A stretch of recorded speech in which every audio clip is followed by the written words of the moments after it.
Most people, when they think of the Visayas, think of Cebu, maybe Bohol, and the beaches of Boracay. Leyte, not so much. And that's strange, because if you look at the history, really look at it, Leyte should be at the center of every conversation we have about this country. In the 1500s, this was one of the most significant points of contact between the Philippine archipelago and the outside world. Magellan first reached not far from here, in Samar, in these waters. The first Catholic Mass on Philippine soil, a fact argued over by historians, happened around here as well. For a brief, extraordinary moment, Leyte was the entry point into the country. Then came World War II. The Battle of Leyte Gulf in 1944, the largest naval battle in recorded history. Over 200,000 soldiers, and the end of the Japanese naval fleet. MacArthur wading back through the water at Palo Beach, while a little performative, was a signal to the entire allied world that the tide had officially turned. And yet, somehow, it's not really part of the national conversation today. Not in the way it should be.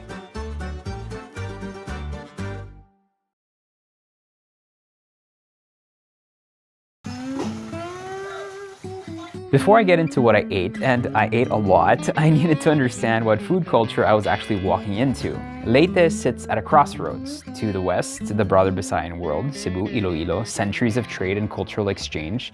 To the east, the Pacific.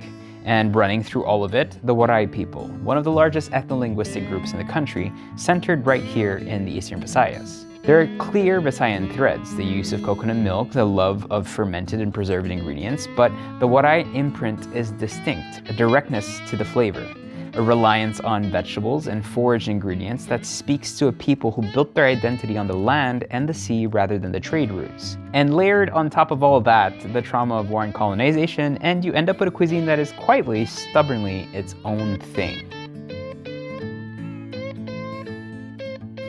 The person I needed to meet first was Chef Mark Sabayan. Mark is doing something that more local chefs should be doing, spending the time to map out the food of his region. Because he genuinely believes that if someone doesn't do the work of documenting this now, it disappears. Chefs, like artists, need to draw from something, and what better place to start crafting a unique point of view than by exploring your own roots. He took me to the Palo Market. He grew up here. And it's the beating heart of Leyte gastronomy. Since you probably traveled around Leyte, is this your favorite market here? Yes, because nostalgic dito kasi dito talaga ako nagkaroon ng malawak na pag-intindi sa market development, sa market products and everything. Maybe your passion for food started coming, no? We came on a relatively quiet day, which honestly was perfect. With a quiet market, you actually see what people buy, what they bring home, what they cook on a Tuesday when no one's watching. And what I saw was vegetables everywhere, in quantities and varieties that I was completely unprepared for. We can start with the vegetable section. Okay. So in Waray cooking, is there a lot of vegetables being used? Yes, usually sir, garden vegetables that can be planted by our nanays, lolas. You'll just go out in the backyard and prick some vegetables and cook it with coconut milk. Just like for example this one is for the lawat-lawat. So there's this dish in Leyte called lawat-lawat. Lawat and waray means to mix, to stir together. And that's exactly what it is, a gathering of vegetables, whatever's in season, whatever's available, cooked low and slow in coconut milk. Here, they are bundled in premixes, if you will. My kind of processed food. But in Burawen, they have 21 types of vegetables because of their environment. See, when people say Filipino food is not healthy, our food is super slow food. Yeah, it's healthy, slow food. And then you also eat a lot of root crops here, right? Root crops, we call it duma. And the vegetables kept coming. Varieties of leaves I hadn't seen before, taro, leaves prepared in ways specific to this region, local tubers, wild ferns, things without names I recognized. Apparently on busy market days, this diversity only increases. In the span of maybe 15 minutes, I had already encountered at least 10 ingredients I had genuinely never seen anywhere else in the country. Yung mga root crops namin, we usually cook it in Sunday because we call it dinomingo. Here's something that stopped me cold when Mark explained it to me. Dinomingo, the practice of presenting food as offering on Sundays. Coconut wine, grilled food, kilao, root crops.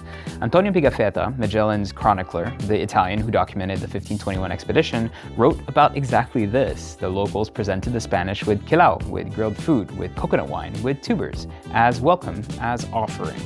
500 years later, the gesture is the same. Colonization could not erase it. It's still here on a quiet morning at a market in Palo. This is one of the ingredients that seems to be important in our culture. This is called hagik leaves. These are for wrapping. For wrapping. Yeah. Usually, tumutubo sa mga gubat. Ito yung gabi. Ito yung pinakasikat sa amin. Kasi according to Alcina, ito yung one of the endemic dito sa Philippines. Usually partnered with lechon. Lechon and gabi. Gaway. Gaway. We call it gaway. Such a strange, for me, I mean, because I'm Tagalog, right? So yes. If we're going to taste it with lechon, because of the oiliness, it makes the sense. fat, yes. All right, I had been walking and talking on an empty stomach long enough. Mark told me that the Moron here was worth stopping for. Moron is a sticky rice and tablea chocolate kakanin. This one is tinipa. What's tinipa? Ano yun? Tinipa meaning, yes, rice na malagkit na dalawang klase. Yung puti, tsaka yung pula. Okay. What was your favorite kakanin growing up as a kid? This one. This one? This one is so nostalgic. Okay. Pero dito lang yan. Dito lang yung gumagawa. Kasi they have their suman organization. Okay. Ito naman yung may ginger. Really? Okay. Good. Ito yung masarap pag madaling araw na may kape ka tsokolate. This is one of the best. I've never had suman with ginger before. This one is our freshly ginawa ngayon. Di ba? Oh. The hint of ginger. And That's really cool. I love this. Thank you, po. Not far from here sits one of the best local eateries, serving up honest food that early market goers have been appreciating for decades. So this is one of the oldest karinderias here. Okay. If I'm not mistaken, I was not yet You weren't been born? Kasi nandito na sila. Oh, okay. Bata pa ako eh. Okay. So what do we have in front of us here? Dagmay. Taro leaves simmered in coconut milk.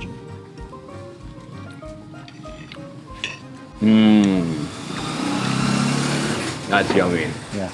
It's like a lighter, not smoky version of flying. Yes. Parang plain siya pero rich in flavor.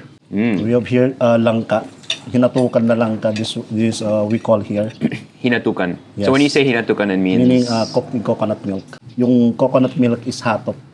So hinatukan. Hinatukan. Hinatukan. Yes. That's Waray. Waray. Right. It should not be the ripe one because ripe one is a little bit of soft side and sweeter side. So I've had versions of this dish where they cheat and they add mayonnaise. Okay, no. Yeah. Dito sa amin, it's just boiled and simmered. Amazing. Coconut Yeah, this is milk. very creamy. And there's onions here also, right? Onions and garlic, if I'm not mistaken. And then you were saying this is the kinilaw. Yeah, this is the famous kinilaw. The famous kinilaw. So what's different with the kinilaw that you guys make here? First of all, I want to appreciate that it's so pretty. Yeah. Like it's so well plated. Basically, sir, yung kinilaw namin dito is iba sa kinilaw ng Mindanao and even in Luzon. Not just because of the gata, but also the process itself. Wow. Wow. So we have here the fresh cuts from the market. Yeah. They just have to slice it and cook through denaturization. One thing is, yung ginagawa nila sa coconut meat, dinalagyan ng vinegar. Then they squeeze it. They will cook it in lower heat, not boiling, only pasteurization, I think, until it becomes creamy. The milk itself. The milk itself. Yeah, okay. And with the aromatics, onions and ginger. But I think also one thing that's really key here is there's a lot of smaller pieces also of the fish. Yeah. And because they're way smaller and because of the marination process, they're fully cooked. Yes. And then you have chunks that are not fully cooked. And then that's basically gives you different Texture and and flavor, which is really cool. So before starting all this, what was your biggest frustration with the food and culinary landscape of Region 8? First frustration, I was not able to find a book to help me and guide me in my teaching to teach local heritage cuisine. And secondly, even me, I cannot look for people that can help me. There was no consolidated experts, yes. basically. So how do you empower local home cooks to be proud of the food that they're making and for them to understand that, hey, this version of this dish is actually really special? I always tell them, Ito yung reason bakit sila nagtra-travel. Oh. To look for new and unique experiences. You're gonna come because you want to interact with local culture. And another thing is, there's a connection. If you go to a place and you eat their food, there seem to be connected with the environment. Correct. And eventually, having these kinds of slow food, heritage cuisine, somehow elevates the economic stability because it's not only the chef and cooks that's being given the opportunity, but also the farmers. The farmers, yeah. The biggest challenge for Filipino food is how do you get it outside of the houses? Yes, a lot other people trying it. Or even just people from Manila, right? Yes, or yes. people from all around the Philippines. This is, I mean, you've seen how much I'm eating. This Yeah. is so good. So I'm really excited for everything else we'll be eating today. Mark then brought me to visit some of his friends next, a family that has been making a heritage pako dish for decades. Pako, fiddlehead fern, is something I've encountered before, but not like this. Ingaga. Morning. Whoa. Look at that. So what's the name of this dish? This is Kirabu. Kirabu. Okay, let's see how this is made. Ito yung pako. Tapos yung pako dapat medyo young or Yes. medyo young? Tinatanggal yung mga Ito lang. Putol yan. Okay. hanggang dalawa. Gets. I-blanch to. Okay. Sa mainit na tubig. Okay. Then, lalagay balik sa water. So ito, nag-blanch na. Blanch. Ito naman, crucial din to kasi hindi dapat makina yung magkakayod. Tawag namin siskaguran. Yung And then- difference niya, yung strand, kasi pag manual, mataba at saka mahaba. Oo. Ngayon, pag gagawin na to, yung bola, napo-form siya. Okay. Kasi kung makina, tendency manipis. So pag i-form mo siya ng bilog, hindi siya nabibilog. Oo. Pero kung matataba at saka mahaba, pagka bilog mo, hindi masyadong nasisira. Okay. And then, bakit perfect na circle? Kasi tinalian. Mm. So makikita mo, Sir Erwan, yung native coconut vinegar. Ito. Inihalo na yung onion to have an early pickling. And Parang how long do you keep it here? habang ginagawa mo yung pako, yung pagkagano, pwede mo nang ihalo. Okay, so quick pickle lang. Yeah. So this is literally just kayog ng nyog, Yeah, binilog. compacted, and then grilled. So makikita mo, tatanggalin niya ngayon.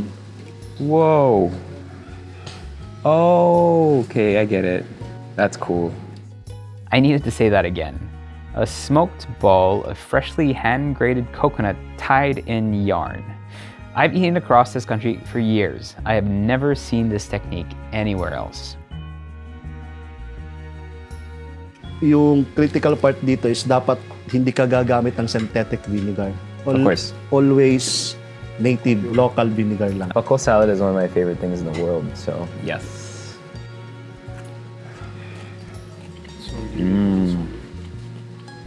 The suka itself is not a overly aged vinegar where it's like too much acid. Parang there's a lot of flavor already in the suka, which brings all that together. And you get the creaminess of the coconut, the acidity of the onions. Kaya sabi ko kanina, hindi pwedeng synthetic vinegar kasi you will never enjoy. I could drink this. This is so good. Yeah, this vinegar. Yum. Yeah, that's very good. I'm gonna start making this at home now. You want to taste with sugar? Add this with sugar? Yeah. Yeah, sure. It will have the different flavor profile. Oh, that much? Oh, wow. Okay. I mean, I know what this is gonna do. It's gonna add crunch texture. It will now balance the flavor. What do you prefer? I prefer no sugar, but it's still very good. Very nice. Thank you. Thank you for sharing that with us. Thank you.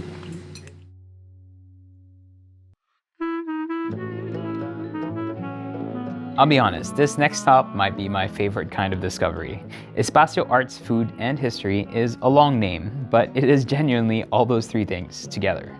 Art on the walls, food on the table, and history, real, specific, intentional history on the second floor in a personal museum of World War II memorabilia that has been collected for decades. From Pearl Harbor on the night of October 23rd, Admiral Nimitz radioed a message to the Chief of Naval Operations in Washington, D.C. The Second Battle of the Philippines had begun.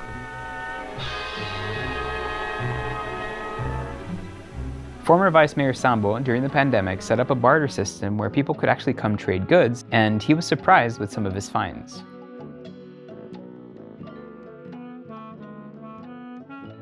I actually love finding places like this. I was looking into Leyte before and I did not find any information about Espazio. And if you take time to kind of go around it, it's an absolutely crazy collection. There's a first edition of the Leyte Samar newspaper, which was the first newspaper after World War II, after the Commonwealth. So this first newspaper ever printed in a free Philippines. And it still talks about kind of like post-war World War II things. But it just shows you how important this province is when it comes to the overall history of the country. And there are other artifacts that are really nice. You have, cameras from that period. You have radios, you have record players, and then he has a part here that's like more vintage on like old school Nokias, like the 8910 or the 6510. That's all there. So if you're someone like me that kind of just likes these things, and if you're interested in history in general, it is a really cool stop to make. And they do have also some food downstairs, which we'll try in a bit. But I'll spend a bit more time kind of looking at these things because, it's just such a great thing to be able to geek out on. Like this is Volume 1. You're not supposed to do this. I got permission to do this. You're not supposed to do it. This is Volume 1. First page of the first, newspaper, which was written in these things in the Philippines. So just holding this is kind of like holding a piece of history. I want to put it back now. I'm kind of scared.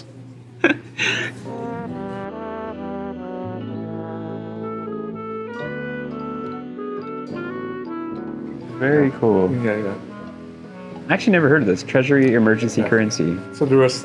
It's not cash. Yeah, there's Japanese currency, and there are the guerrilla money. These are part of the guerrilla money. I had no idea. Yeah.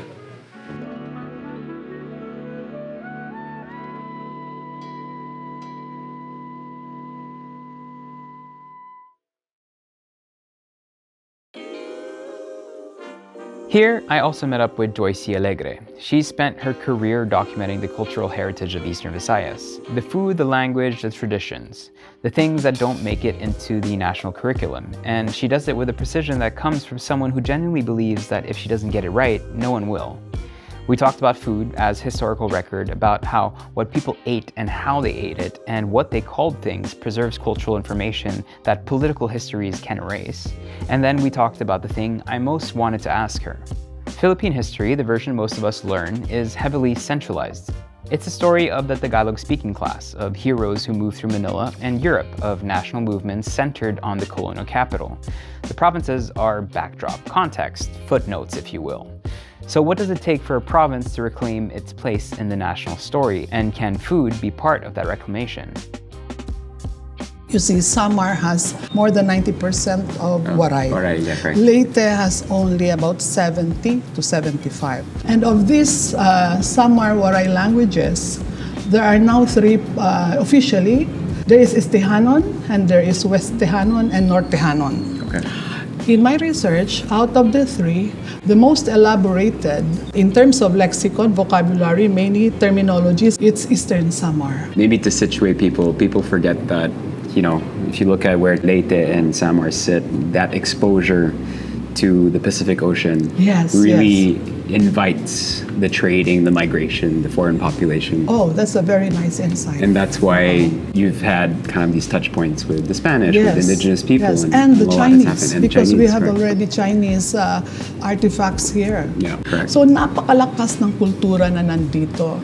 With that historical line, parang interregnum lang daw yan according to our guru ng mga guru, si Dr. Prospero Povar. Our historical matrix, which has to do with the development of our culture, even before the Spaniards came. So we were whole and hale already. So really, for me, the way I see it is this region has really seen a lot of the general history of the Philippines. A lot of it actually happened hyper-locally in this region, right? Yeah, suffering. Yeah, a lot of suffering. Suffering. And do you feel like us generally as Filipinos, or more specifically here in Leyte and Samar, are we losing parts of our culture?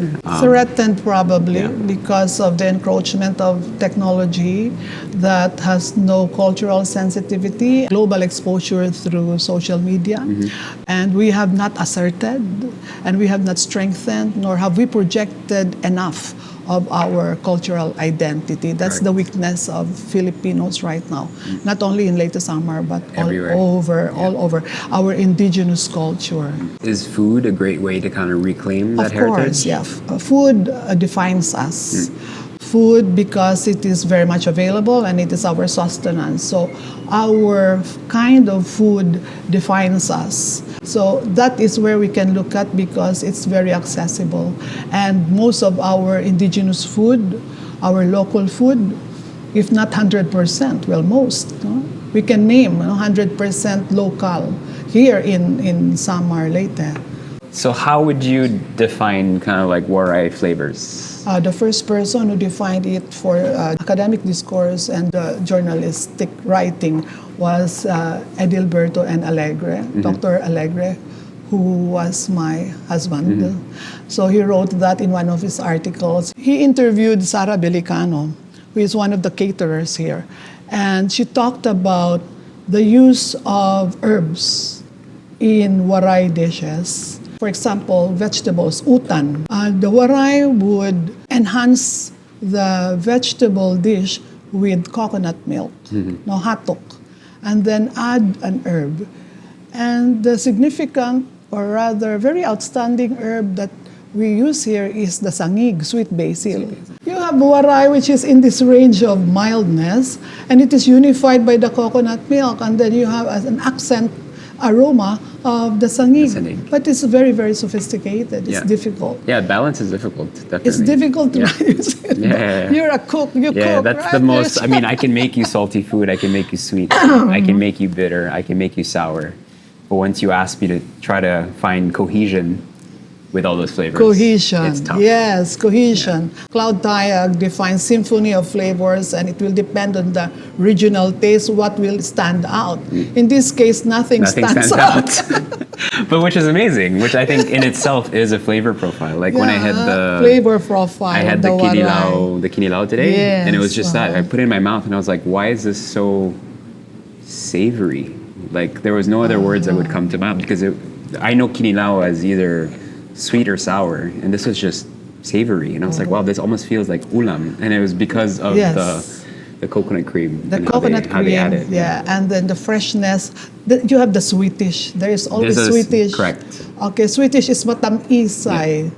Isn't that sophisticated? Very sophisticated. You can say that. Yeah, very sophisticated. I think that's one of the hardest things to hit is symphony of flavor. Yeah. Right? And now let's look at the lechon here. Yeah. The most distinct about our eating lechon is that it is paired with Gaway. gaway. Yeah. Okay. When we eat the lechon, we eat the gaway.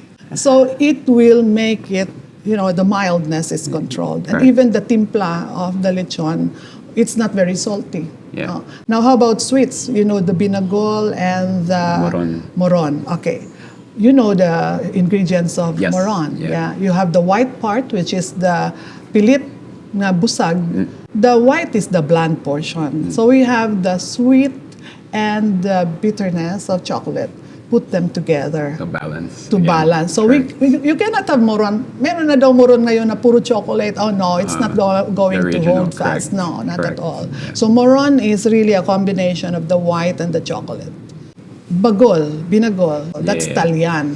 Talyan has to be boiled how many hours to detoxify. Correct. All right. But the inner core is the arnibal, it's syrupy. Syrupy, yeah. Yes, because they add the calamay, the sweetness, and some milk there, coconut milk.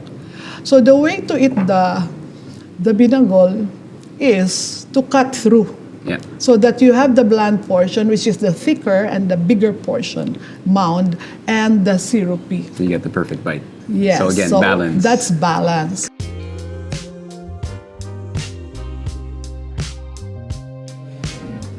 All right.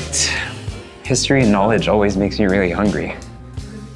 So I'm gonna start with this because it's super cool. Moron chick.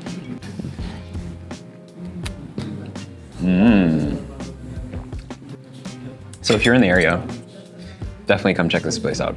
Like, you can learn so much, not just for your mind, and kind of just understand, you know, little things. When you talk about the Philippines in general, you don't necessarily talk much about our history, and it's not something that's highlighted when you're a tourist in places like this, right? But you go to Paris, and obviously it's like the city is history, and then you'll go to museums and stuff like that. But in the Philippines, I feel like we travel and don't necessarily seek out galleries and museums and things, but I feel like we should, because, you know, there are lots of local advocates and everything trying to make a change and difference when it comes to that, because preserving that history and that culture and giving it to the next generation by having these spaces is super important.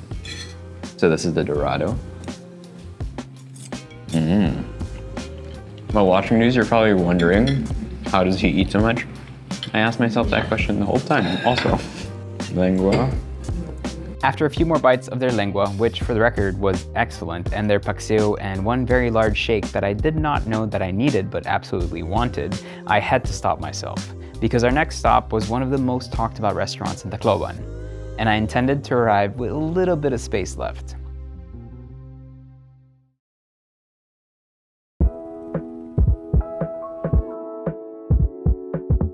Ochó Seafood and Grill has been in Tacloban since 2002. It started small. It grew because the food was good. Word of mouth is quite slow. Institutions are built over decades.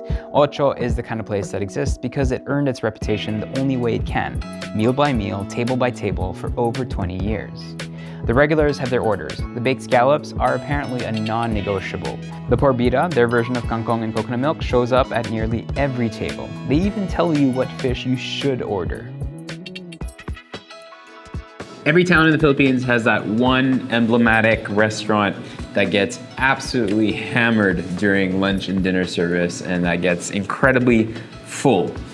We walked in here close to an hour ago and it was full, and now it's a very different set of people and it's full again, which means they just did 2 turnovers, which some restaurants in Metro Manila actually have a hard time doing. That just goes to show how popular this place is here. I am a huge fan of old school paluto restaurants. I actually wished we had some really nicer paluto places in Metro Manila where you get to choose local seafood. And here you're so close to the sea, close to the Pacific kind of ridge, so you get a lot of amazing seafood and you can tell them how you want them cooked. I'm gonna start with the porbita because this looks too good for me. Look at that. That's so comforting. And just like what we discussed, balanced, mild, not too much garlic, not too much sugar, not too much saltiness. It's really nice. Scallops.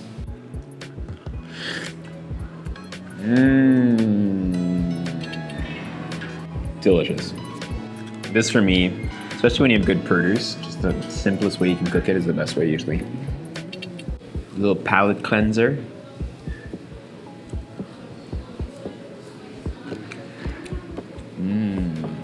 I understand why this place is so popular. Comforting food done properly. This porbita though, that recipe, it's coming home with me.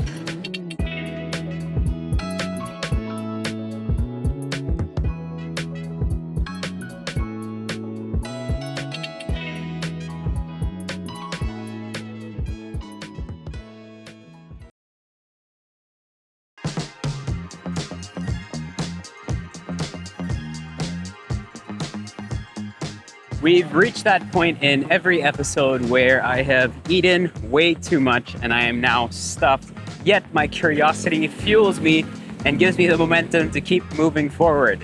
We cannot come to Tacloban and not try the combination of lechon and Waray, so that's what we're looking for right now, and this place is full of it.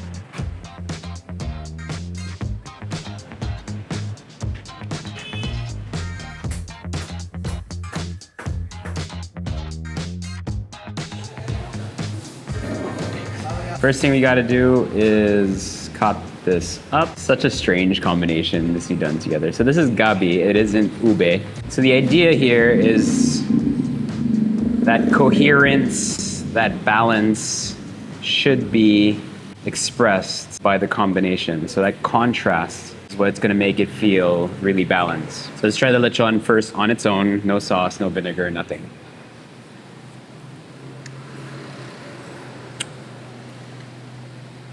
It's good lechon. So like Joycie mentioned, the lechon is super tender, really well cooked, but very simply seasoned. Now I'm gonna try this by eating now the kawai together. Bit of the skin.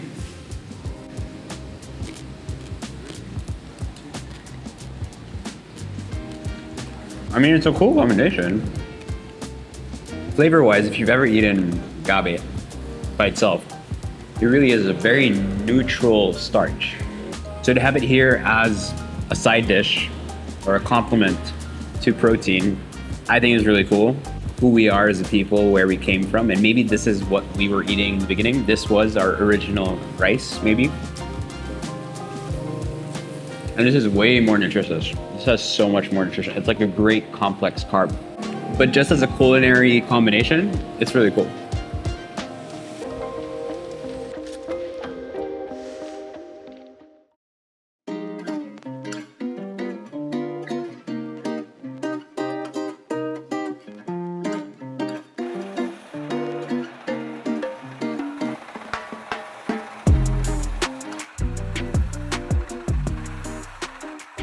Ako po si Judy Rafael.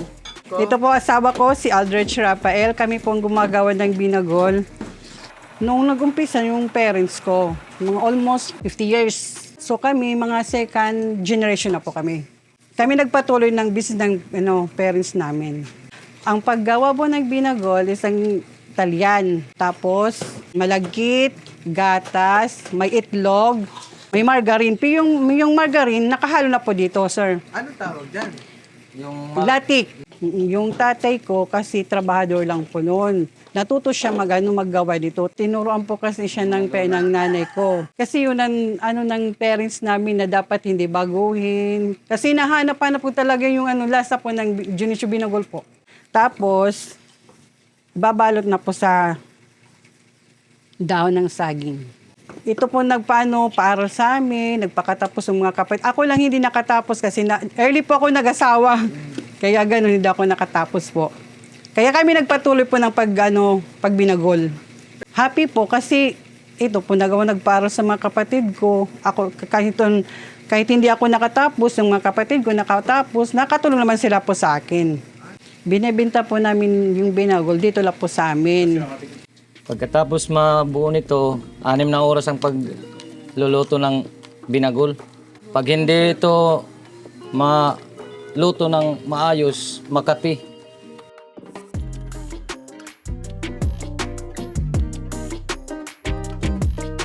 This is the place.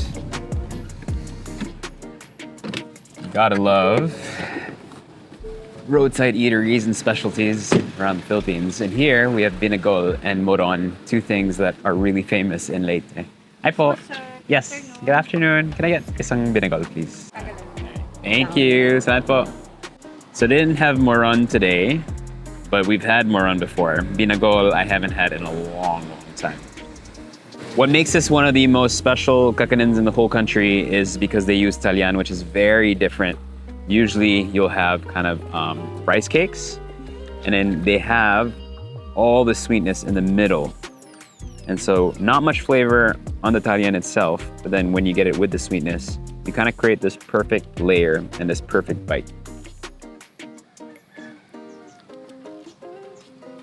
It's so good. Has a funk to it, the peanuts, the caramel, the coconut, Italian. And most importantly, that smokiness that comes from the cooking. 6 hours to cook through, because if you don't, it's poisonous. This is seriously one of the best kakanins in the Philippines. So this is a nice little respite, little stop, because we are heading further down into the mountains. After our market trip this morning, and after all the conversations that we've had about the food here, and how it's just now being mapped. There's one particular dish I'm after. In the market this morning, I'll give you a hint. We saw 5 varieties of vegetables in there, but apparently where we're going, they're using 21 different vegetables. And if you know anything about me, I love dishes that basically challenge the idea that Filipino food isn't healthy. And I think that's gonna be challenged right now.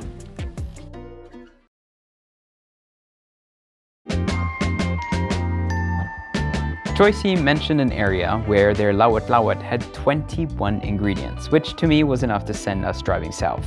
Filipino food isn't known for carrying that many ingredients in one dish, and for all of them to be vegetables is just mind-boggling. Mahagnao is emerging as an ecotourism and volcanic park, so the soil here is rich and the inhabitants have lived off foraging the land for centuries. The dish of 21 vegetables simmered in coconut milk sounds simple. It is simple, but simplicity in Filipino cooking is never just simple. It's the result of generations of people knowing exactly which vegetables to use, when to use them, in what proportion, at what stage of ripeness. That knowledge lives in the hands of the people making it, but I love that they've managed to translate it all in these little postcards. So currently we have sigarias, tanglad, squash, sayote. Ito yung... Kalabasa. Ito, pako? Hindi pa dito pa yung pako. Kalabasa to? Ah, yung dahon lang? Dahon ng kalabasa. Dahon ng kalabasa. Have you ever seen dahon ng kalabasa in a dish? No. Bulaklak. Bulaklak lang. Cool. Sitaw. Sitaw. So ito yung bahay kubo nyo? Pako. Ito yung agitway. Ganda. Ito, patola. Patola. Okay. Hagnaya. Hagnaya. Puso ng saging. Okay. So this is the third press that came in first, meaning the one with the highest water content to create the most steam, which I guess is why this is kind of covered. It's funny when you think about it, it also kind of reminds you of pinakbet in a sense, not the dish ingredients, but more of just the process of not mixing it and just letting the vegetables really seep their natural flavor out and getting that to kind of fully express itself before you add anything else to the pot. Whether or not she will stir it all together is yet to be seen. When she put the onions inside the first press, your first press technically should be the last one, which is cool, because then I guess by doing this last, you actually retain some acidity. We've learned that food from here and Waray in general is all about balance, right? See, we're not mixing it, we're just pressing it down, making sure that it's all kind of where it's supposed to be. Tarong. So Waray nun? Waray tarong. Tarong. Harom. Talitis. Talitis. So she put the onions in the first press. She put the nig in the second press. This is the one that we saw in the market earlier. So this is what they call the sweet basil also. That one is powerful, like bitterness. Imagine like basil times 10 in terms of flavor profile. Ahos. Spring onions with the red onions. Ito naman sir yung sida-sida. Chinese malunggay, ampalaya. Okay. Yung malunggay? Last. Kasi hindi pwede malata. Wow.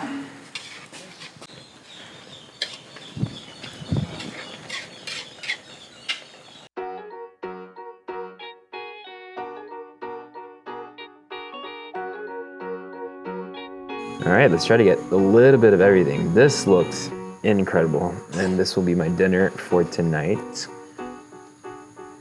Beautiful color. Okay.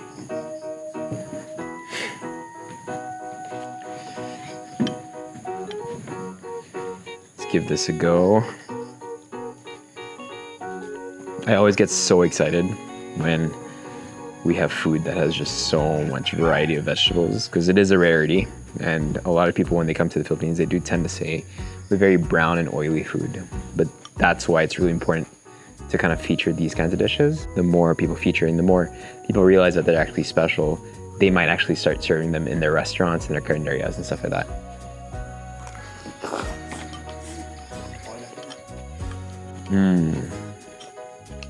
That is incredible. That word keeps popping in my head, mildness. It's not contrast.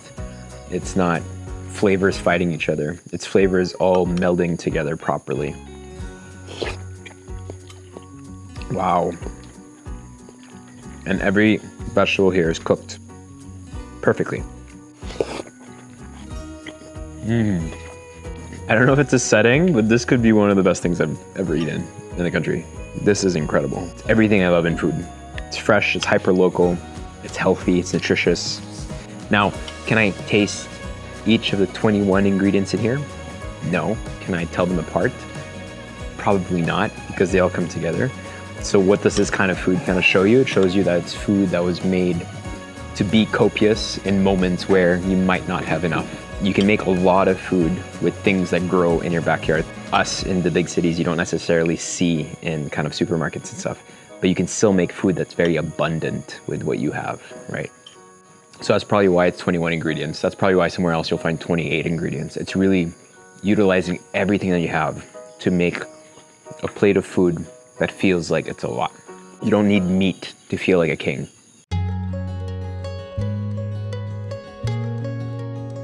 I think this is what this whole trip in Leyte and San Mark kind of taught me.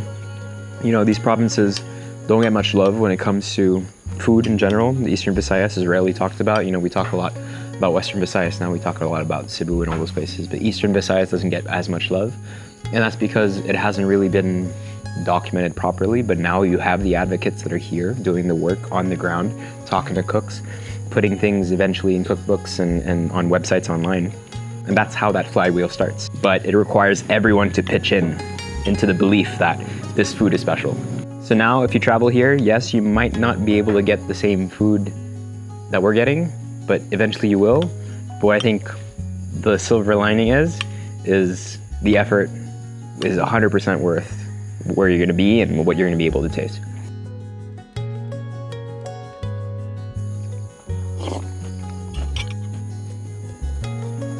Ang sarap!